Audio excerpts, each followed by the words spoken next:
ఈ సమాజంలో మనుషులు వాళ్ళ వ్యక్తిత్వాలు ఎలా ఉంటాయో చెప్పిన ఇది అందరికీ ఉపయోగపడుతుంది.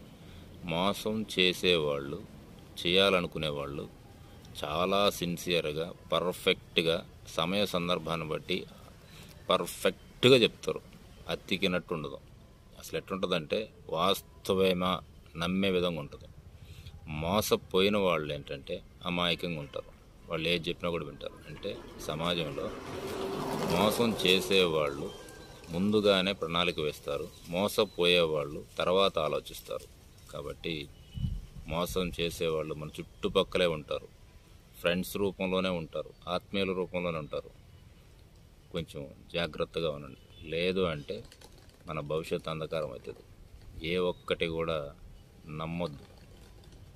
అది నిజమా అబద్ధమా 1కి 10 సార్లు ఆలోచించుకొని బ్రతకాల. Thank you.